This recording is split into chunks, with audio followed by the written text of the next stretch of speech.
Olá pessoal, vamos começar a nossa aula, né? Hoje iniciando a turma de unidade de terapia intensiva adulto e neonatal. Então, é uma disciplina muito importante. Eu não sei se vocês já estão finalizando ou estão apenas adiantando essa disciplina. Independente do que seja, é uma disciplina importante. Vocês têm visto como esse setor ele é necessário dentro de uma unidade hospitalar, né? Então, nós temos a necessidade de ter pelo menos o básico de conhecimento a respeito das rotinas, do funcionamento, da divisão, da estrutura física desse setor. É o que nós vamos ver inicialmente. Uma outra questão em relação a essa disciplina é que tem muitos conteúdos que serão revisão da disciplina de clínica médica, clínica cirúrgica. Então, muitas coisas vocês estarão revendo porque é um setor que tem suas particularidades, seus aparelhos específicos, porém os procedimentos que nós realizamos ali com rotina são procedimentos que vocês já viram em fundamentos, já viram em clínica médica, em clínica cirúrgica, em outras disciplinas. Ou se ainda não viram, é a oportunidade de nós revermos aqui ou aprendermos, né, sobre esse procedimento na disciplina de enfermagem em unidade de terapia intensiva. Então, a unidade de terapia intensiva, ela é um setor, né, é uma área dentro do ambiente hospitalar que é responsável, que está destinada a tratar pessoas, no caso a UTI adulto, pessoas adultas doentes que se encontram em estado clínico grave, porém recuperável. Ou seja, não é aquele pensamento que muitos têm que a pessoa que vai para uma UTI, ela não tem mais chance de sobreviver. Não é isso. A pessoa que está em uma UTI, se ela está nesse setor, é porque ela precisa de cuidados intensos, né? Cuidados mais atentos, mas existe a chance dela se recuperar. Então, não vai para a UTI aqueles pacientes que não têm mais chance de vida. Eles estão ali justamente porque eles precisam dos equipamentos específicos daquele setor para se manterem vivos e conseguirem sobreviver, conseguirem se recuperar. Então, aquele pensamento muito limitado a respeito de que se está na UTI é porque já está morrendo, é um pensamento que não deve ser levado em consideração, porque senão nosso papel seria mínimo ali dentro. E, na verdade, o nosso papel ele é muito importante e deve ser muito preciso dentro desse setor. Por isso que vamos tirar isso da cabeça, apesar do que nós estamos vendo na mídia, mas vamos tirar isso da cabeça e colocar que ali existem equipamentos específicos, profissionais qualificados para conseguir atender o paciente de forma que ele consiga se recuperar. Que às vezes dentro da clínica médica, clínica cirúrgica, os outros setores, não vai ser possível, porque eles não têm os equipamentos e uma equipe que possa estar ali constantemente atento de uma forma mais precisa para esse paciente. Por isso que existe, tanto é que existem pacientes que passaram por uma cirurgia, ocorreu tudo muito bem, e ele vai para a UTI apenas para as primeiras 24 horas, né? O pós-operatório imediato, como vocês conhecem, só para nós observarmos se realmente não vai haver nenhuma complicação e se houver, já tem uma equipe ali de prontidão para atender todas as necessidades que esse paciente precisar. Então, ela vai estar ali mais como uma forma de prevenção, né, de que algo ruim aconteça, e já com uma equipe e equipamentos prontos para atendê-lo, do que porque esse paciente está morrendo. Então, tenhamos em mente que não é esse o objetivo da unidade de terapia intensiva. O nosso objetivo dentro da unidade de terapia intensiva é conseguir recuperar os nossos pacientes, tá? Independente de como ele esteja em estado grave. Mas o nosso objetivo ali e a nossa esperança vai ser sempre conseguir recuperar esse paciente da melhor maneira possível. Então, na unidade de terapia intensiva, serão oferecidos cuidados ao doente, né, através da equipe multiprofissional. Então, lembrem que a equipe multiprofissional é composta por diferentes profissionais, médicos, enfermeiros, técnicos de enfermagem, fisioterapeutas, assistente social, nutricionista, às vezes fonoaudiólogo. Então, tem uma equipe vasta que vão auxiliar constantemente no nosso setor ficam médicos, enfermeiros e técnicos de enfermagem. Fisioterapeutas o fisioterapeuta ele é um profissional muito importante para os nossos pacientes, principalmente que estão sob ventilador mecânico, né, sob a ventilação mecânica, mas nem sempre nós temos uma grande quantidade de fisioterapeutas disponível no ambiente hospitalar. Não significa que esse profissional não seja, ele é muito importante, ajuda bastante, porém, nem sempre por nós termos ele disponível, às vezes vai ter que agendar um horário, mas o que fica ali constante com os pacientes são os médicos, enfermeiros e técnicos de enfermagem. Mas esses outros profissionais, apesar de não ficarem constantes, mas nós sempre podemos contar com eles, agendar ou solicitar um atendimento dentro da unidade, se esses profissionais eles não foram destinados especificamente para essa unidade, porque a maioria desses profissionais, eles atendem todo o hospital e não somente a UTI, de forma que a gente acaba tendo que solicitar o atendimento deles em alguns momentos. Agora estão abrindo mais essa exceção, ou isso está deixando mais de acontecer por conta da situação que estamos vivendo atualmente, né? E as pessoas estarem visualizando a importância, principalmente do fisioterapeuta, junto constantemente a essa equipe multidisciplinar. Então, quando se fala de definição da unidade de terapia intensiva, são unidades hospitalares destinadas ao atendimento de pacientes graves ou de riscos, que dispõem de assistência de enfermagem ininterruptas, ou seja, constantes. Então, na verdade, isso é bem interessante em relação ao conceito em si da unidade de terapia intensiva, porque ela é um setor que foi crescendo e se desenvolvendo da mesma forma que os outros. Então, Florence, né, que foi a fundadora aí da profissão da enfermagem, quando ela começou a atender, ela fazia os seus procedimentos nas guerras, ela nem mesmo sabia o que era uma unidade, ou que ela estava criando uma unidade de terapia intensiva. Mas ela começou a perceber que ela fazia, como por instinto, né? Os soldados que estavam mais feridos na guerra, mais debilitados, ela deixava mais próximo dela, de forma que ela pudesse chegar mais rápido, que ela pudesse visualizar qualquer alteração. E aqueles soldados que estavam mais estáveis, né, conseguindo se recuperar, ela deixava um pouco mais distante.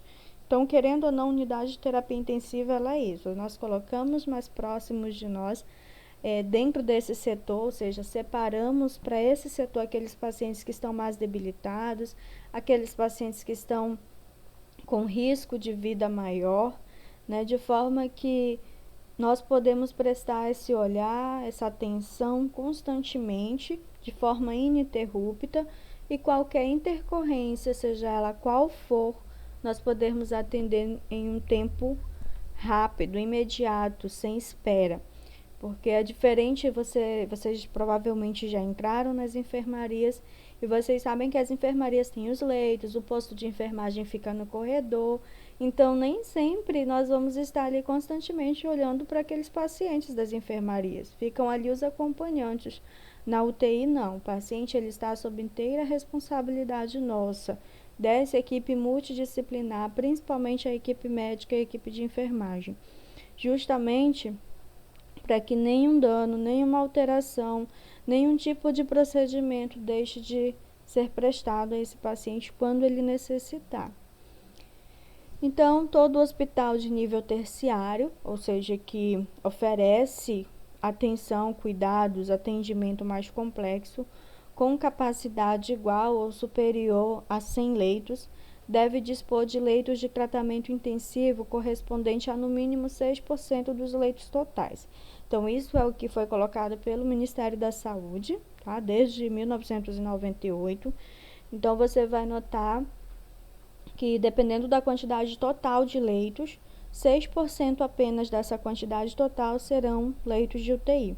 É por isso que nós temos visto, né, a superlotação dos leitos de UTI, porque na regra, né, no dia a dia comum, nós não temos uma grande quantidade, como temos vivido atualmente, de pacientes necessitando de um leito de uma UTI.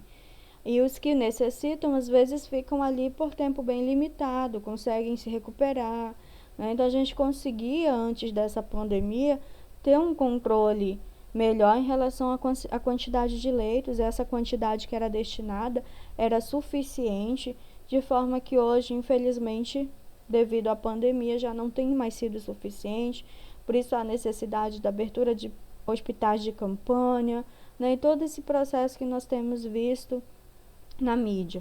Mas fiquem cientes que, quando se fala da parte de portaria, do que é proposto pelo Ministério da Saúde, juntamente com a Anvisa, é que, dependendo da quantidade de leitos de cada hospital, né, complexo, que prestam atendimento de alta complexidade, eles devem dispor apenas 6% do leito de UTI.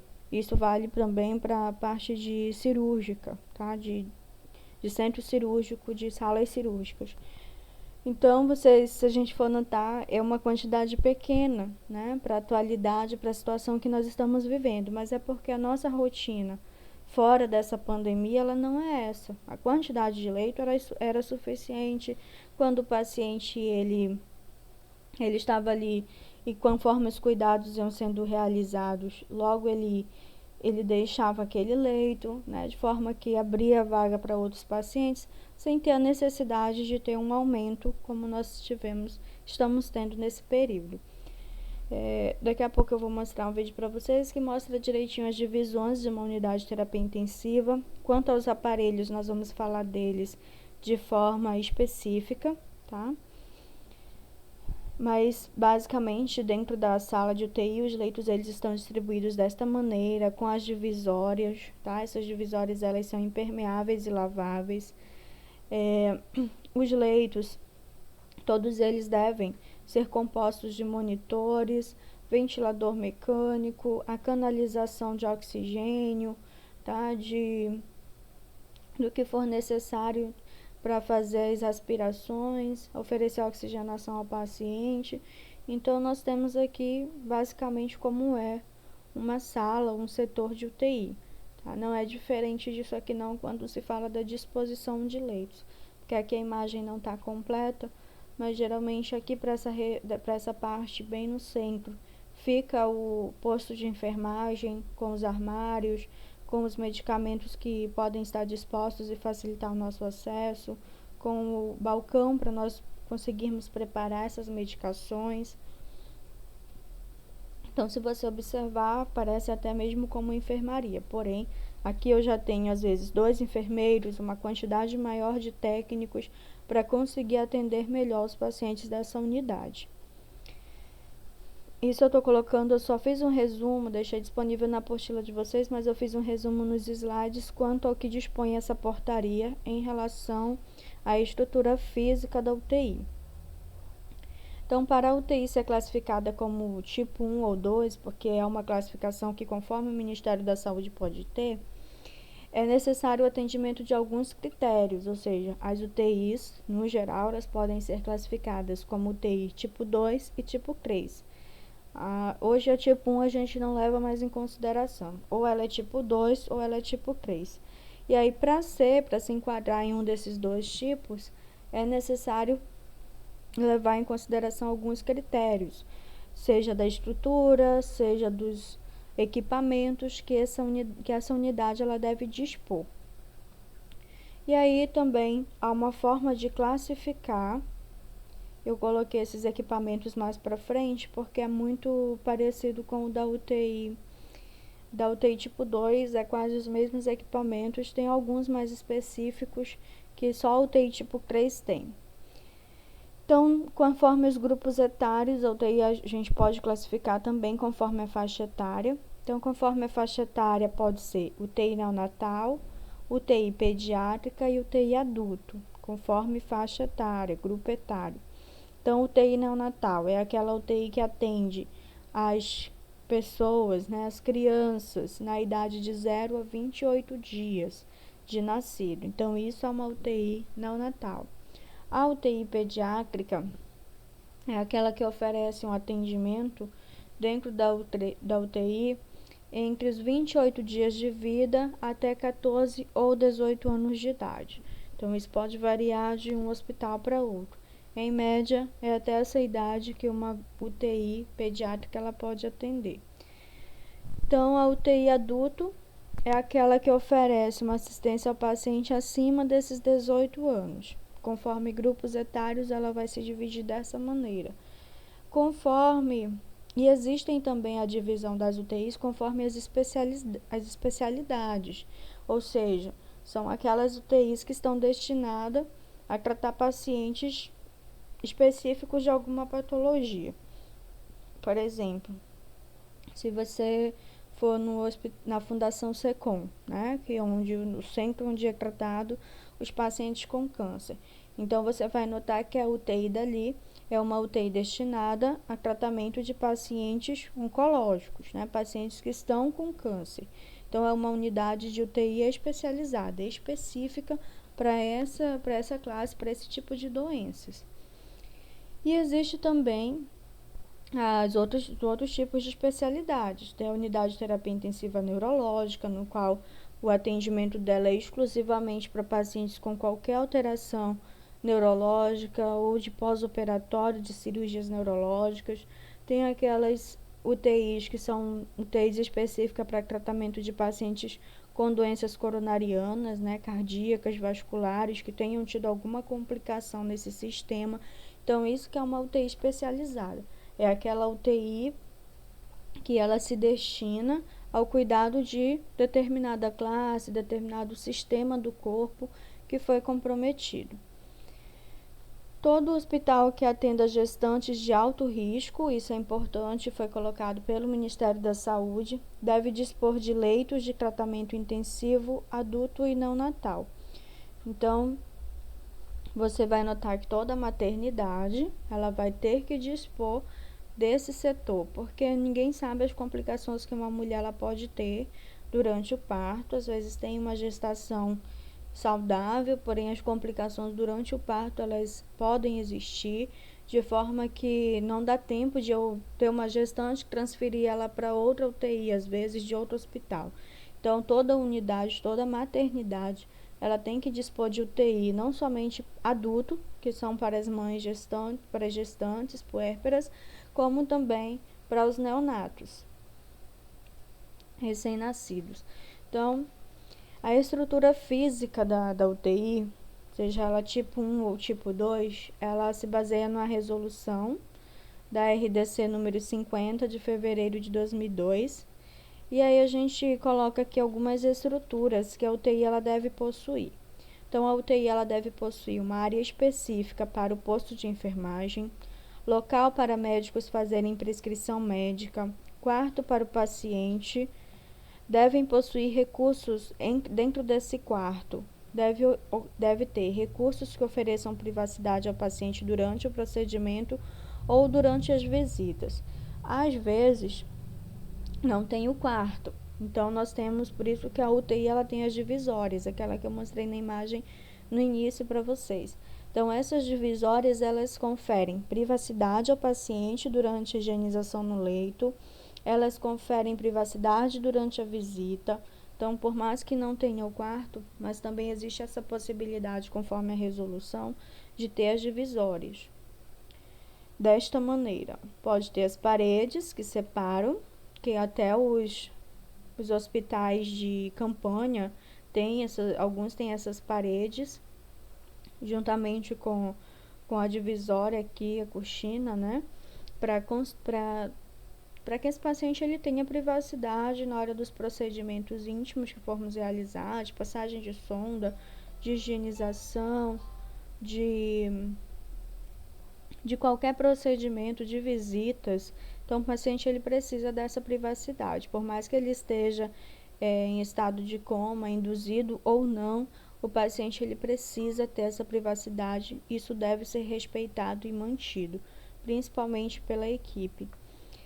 Então, aqui tem direitinho, aqui a gente tem uma imagem de uma UTI neonatal, né, no qual nós percebemos aqui, ó, o posto de enfermagem. em que a equipe ela fica constantemente, enfermeiros, técnicos, atentos a qualquer alteração que possa acontecer, né, nesses leitos com esses pacientes.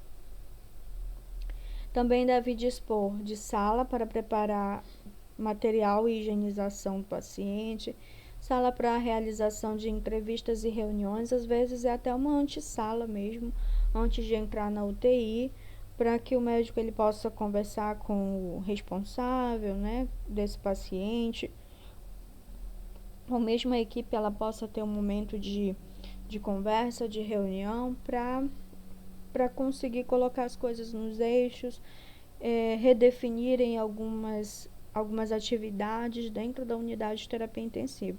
Então é importante que tenha um ambiente que possa favorecer essa comunicação. Quarto, para descanso dos profissionais. Todo setor dentro do ambiente hospitalar ele precisa dispor de um local de descanso para os profissionais, de forma que vocês sabem que esse período de revezamento de descanso ele deve acontecer nunca todo mundo junto, sempre revezando, porque o paciente ele precisa de cuidados ininterruptos e não podem, né, se ausentar por um tempo muito prolongado, porque senão vai deixar esse paciente parcialmente assistido, e não é esse o nosso objetivo. Banheiro para uso dos profissionais, sala para preparar materiais e higienização, sala para realização de entrevistas e reuniões, como eu falei, às vezes é uma antessala, antes de entrar na UTI, sala reservada para guardar as roupas e lençóis, às vezes nós não temos uma sala para isso, porque aqui nós vamos ter um armário onde a gente consiga guardar dentro da própria unidade esses lençóis, essas roupas que podem ser utilizadas pelo paciente, e claro, fazer a troca da roupa de cama quando houver necessidade, né? Quando for fazer higiene, quando o paciente ele tiver alta. Então, sala para depósito, equipamentos de materiais, sala para serviços administrativos, sala para depósito de material de limpeza. Entendam que o setor ele precisa ter todos esses cômodos, porque a gente evita ao máximo a circulação de pessoas, tá? Então, imagina que você todo tempo, se tiver uma sala lá no setor da clínica médica e só houvesse ela para guardar as roupas e os lençóis, todo mundo tivesse que ficar indo lá, retornar para o setor novamente. Então, querendo ou não, isso facilita a proliferação de infecções dentro do ambiente hospitalar. Por isso que, se vocês já passaram por outras disciplinas, vocês notem que quando nós falamos da parte de estrutura física, a maioria dos setores eles vão dispor desses mesmos cômodos, ou pelo menos da maioria deles, para fazer com que, de certa forma, eles sejam independentes, eles tenham suas reservas, eles tenham sua sala de equipamentos, para eu não ficar tendo a necessidade de solicitar de outro setor. E assim, toda vez ter que algum funcionário, né, ou algum de nós ali, tendo que buscar algo e acabar facilitando trazer infecções para dentro desse setor, principalmente da UTI. Então, temos bastante cuidado, é importante nós atentarmos para esses cômodos, entender para que eles funcionam e não acabarmos por fazer desses cômodos locais que possam servir de fonte de infecção para o paciente. Tá? Então, se eu já fui, se esse cômodo existe, é justamente para eu não ficar saindo, que é o caso, por exemplo, da copa. Acho que eu coloquei mais para frente. A copa ela é um cômodo que existe dentro do setor da unidade de terapia intensiva. Ela é muito pequena, ou seja, é somente para lanches rápidos mesmo, porque nós somos profissionais, nós precisamos nos alimentar, mas nem sempre dá para a gente ficar saindo do setor. Ou então, às vezes, os horários de alimento, né, não tem como eu ficar indo lá no refeitório e retornando. Então, por esse motivo, e até na atual situação que nos encontramos, o ideal é que, se eu estou naquele setor, permaneça naquele setor meu plantão inteiro. E se eu precisar sair, que seja mínimo, sempre tendo cuidado com a roupa privativa do ambiente, porque à medida que eu saio e não tenho os cuidados de paramentação adequada, eu vou estar expondo eu e o meu paciente ao risco. Então, equipe de profissionais, como eu falei para vocês, multiprofissional, tem médicos, enfermeiros, técnicos de enfermagem, fisioterapeutas, psicólogos, assistente social. Então, aí uma grande variedade de profissionais que fazem parte dessa equipe, que são importantes nessa equipe. Então, a equipe, os recursos assistenciais que devem contém uma UTI tipo 2. Então, de acordo com o Ministério da Saúde, uma UTI que se enquadra no tipo 2, ela deve dispor de um laboratório de análise clínica disponível 24 horas do dia. Esse laboratório, geralmente, ele não atende somente a UTI, ele atende o hospital inteiro. Porém, os pacientes da UTI sempre serão prioridade. Agência transfusional disponível nas 24 horas do dia. Como nós percebemos também, nós não temos uma somente para um hospital. Nós vamos ter dentro do hospital local onde podemos armazenar, ou sempre essas pessoas deixarem nessa agência esse local onde nos provê essas bolsas de sangue e deixar a UTI sempre como prioridade também. Um hemogazômetro. O hemogazômetro eu vou mostrar para vocês daqui a pouco, tá? Ele é um aparelho que a gente consegue hoje já de boa qualidade. A UTI facilitou muito quando surgiu o hemogazômetro na UTI, porque a gente consegue coletar o exame de gasometria, que nós vamos falar futuramente, e imediatamente obter o resultado. Isso é ótimo para o nosso paciente que está sob ventilação mecânica, que tem complicações renais. Então, assim, é um aparelho ótimo e que nos ajudou muito depois que se tornou um aparelho constante ali dentro da unidade de terapia intensiva.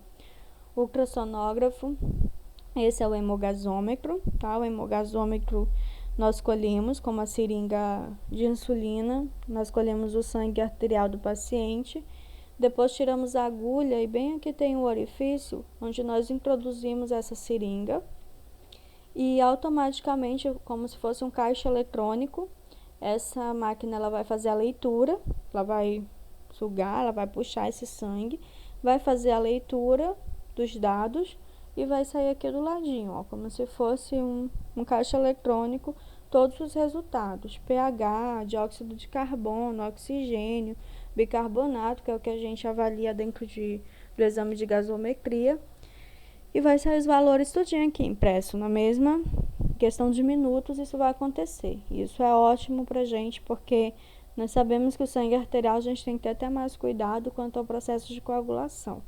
Então, esse aparelho facilitou muito a nossa vida. Ultrassonógrafo, ecodoppler cardiógrafo, laboratório de microbiologia, é importante estar disponível para UTI, terapia renal substitutiva, aqueles pacientes que fazem hemodiálise, é importante que tenha profissionais responsáveis pela realização da hemodiálise, porque mesmo que o paciente esteja na UTI, ele vai permanecer fazendo essa terapia, esses cuidados, e todos os outros equipamentos, aparelhos de raio-x, serviço de nutrição, que é para oferecer uma dieta enteral ou parenteral, serviço social, serviço de psicologia, e aqui tem a imagem de alguns aparelhos, nós falamos anteriormente. Então, o hospital deve contar com acesso a estudo hemodinâmico do paciente, né, das alterações do organismo desse paciente, angiografia seletiva, endoscopia, fibrobroncoscopia, que são exames mais específicos em relação à necessidade do paciente. Não significa que todo paciente que esteja na UTI, ele vai realizar esses exames ou dispor de profissionais, né? Isso vai depender da necessidade do paciente na realização desses procedimentos. Na UTI tipo 3, de acordo com o Ministério da Saúde, aí eu coloquei, ela tem que ter todos os equipamentos exigidos na UTI tipo 2, mas também ela vai ter que ter outros equipamentos, como tomografia axial computadorizada. Eu particularmente ainda não vi, só vi em TV mesmo, mas para a parte da radiologia é algo que facilita bastante, principalmente quando eu tenho um paciente que eu desconheço quais são as alterações e localização de complicações que ele possa ter no corpo inteiro. Então, a tomografia axial, ela consegue fazer uma visualização de toda a parte axial desse paciente, ou seja, cabeça e tronco completo, né? Lembrem que os membros, braços e pernas, eles fazem parte dos órgãos apendiculares, né? E o axial é aquele que fica mais central ali, sem movimentação, sem a parte dos membros. Então, é cabeça e corpo, tá? Então, essa parte aqui é possível, existem tomografias que é possível visualizar toda essa parte. Anatomia patológica, estudo hemodinâmico, angiografia seletiva, fibrobroscopia, ultrassonografia portátil. Então, a UTI tipo 2, ela deve dispor, a UTI tipo 3, ela deve dispor desses equipamentos, fora todos os outros que uma UTI tipo 2 deve ter. Na UTI tipo 2, juntamente com a tipo 3, o material é o mesmo para esses outros. Cama Fowler com grades laterais e rodízio. Monitor de beira de leito, com o videoscópio, um para cada leito, que é aquele monitor que nós olhamos, onde mostra a frequência cardíaca, respiratória, saturação de oxigênio. A cama Fowler, né, que é o leito.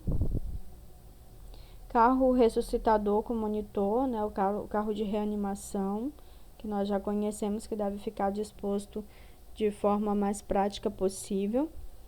Ventilador pulmonar misturador tipo blender, né, ou seja, os ventiladores mecânicos, eles devem também estar disponíveis na UTI tipo 3 e tipo 2. Oxímetro de pulso também, bomba de infusão, no mínimo duas por leito. Às vezes vocês vão notar que tem pacientes que têm mais de 2 bombas de infusão por conta da quantidade de medicações que ele faz uso. Conjunto de nebulização e máscara para cada leito. Conjunto padronizado de beira de leito, no caso termômetro, esfigmomanômetro.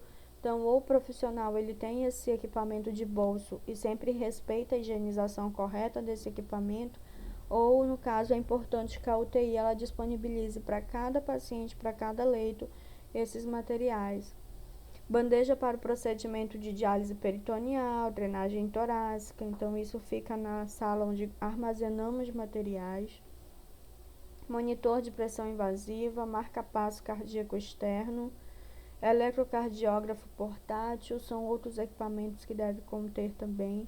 Maca para transporte com cilindro de oxigênio, máscara de Venturi, que permita diferentes concentrações de gases. Aspirador portátil, negatoscópio é aquela lâmpada que nós conseguimos visualizar o raio-x. O oftalmoscópio, que já é um equipamento mais específico, geralmente para oftalmologistas, e otoscópio também para visualização auricular. Então, esses são alguns equipamentos mais específicos, dependendo do profissional que pode acabar solicitando. Pontos de oxigênio e ar comprimido, cilindro de oxigênio e ar comprimido também devem estar disponíveis. Conjuntos de CPAP, né, que é um tipo de conjunto para auxiliar na ventilação desse paciente. Capacete para oxigenoterapia na UTI pediátrica e neonatal, a gente vai falar sobre os tipos de oxigenoterapia. Fototerapia, incubadora, balança eletrônica. Então, são alguns dos equipamentos que a UTI tipo 2 deve conter. A tipo 3, fora os equipamentos já citados, também os ventiladores, monitores, equipamentos para ventilação pulmonar, capnógrafo, marca-passo transcutâneo. Então, são alguns, todos eles vocês vão notar que a maioria tem que ter os mesmos equipamentos, alguns mais sofisticados, né, na UTI tipo 3. As nossas são UTI tipo 2, tá? Se enquadram nas UTIs tipo 2 da nossa cidade. Então, é algo que é abordado também dentro da nossa disciplina, que é importante, e eu sempre falo porque às vezes profissionais não levam em consideração isso, é a humanização dentro da unidade de terapia intensiva, né? Então, apesar de o nosso paciente às vezes não estar contactante, né? Não está se comunicando, falando conosco, dentro da ciência mesmo, nós nunca tivemos algo comprovado a respeito de até onde o paciente nos ouve, até onde ele vai lembrar do que nós conversamos, Mas mesmo independente da ciência ter algo muito provável, nós temos históricos, né, registros de pacientes que ouviam, que sentiam durante o estado de coma. Cada organismo reage de maneira diferente. Portanto, é importante nós sabermos que, por mais que esse paciente ele não converse comigo, a minha obrigação quanto profissional, né, é chegar pela manhã, dar bom dia, boa tarde, boa noite, fazer todos os cuidados, independente de ele estar acordado ou dormindo, né, eu realizar os meus procedimentos corretamente, tratá-lo como um ser humano, porque ele continua sendo humano, tá? Independente do tempo que ele já esteja ali há 1 mês, 2 meses em estado de coma, ele continua sendo um ser humano que está vivo e precisa dos meus cuidados. Então, para melhorar ou garantir uma humanização dentro dessa unidade, a unidade ela deve dispor de uma boa climatização, nem frio, nem excesso de frio e nem excesso de calor, iluminação o mais natural possível, divisórias entre os leitos para garantir a privacidade desse paciente, relógio visível para todos os leitos, garantia de visitas diárias dos familiares à beira do leito. As nossas UTIs elas não permitem que fiquem acompanhantes, não é permitido, nem deve, por conta do nível de infecção. Então, o paciente ele fica sob exclusiva responsabilidade nossa, né? E levem isso em consideração, porque isso também traz medo. Você está num ambiente que você não conhece ninguém, com profissionais que você está confiando na qualidade do trabalho deles para continuar vivo. Então, tenham bastante e respeitem essas visitas, né? Respeitem esse momento. É importante nós respeitarmos isso. Cada um vai ter uma reação diferente. Então, é importante nós conseguirmos ter seriedade no nosso serviço. Garantia de informações da evolução diária dos pacientes aos familiares por meio de boletins. Quem vai passar essas informações é o médico que está responsável por esse paciente, não somos nós. Deixem o médico passar quaisquer informações, tirar quaisquer dúvidas que se tenha a respeito desse paciente, porque é ele que está acompanhando, é ele que está... É responsabilidade dele em relação aos cuidados, ao tratamento que esse paciente está realizando. Amanhã nós continuamos a falar da UTI, falamos dos critérios de internação e alta e dos procedimentos. Começaremos a falar dos procedimentos que é realizado dentro da unidade de terapia intensiva.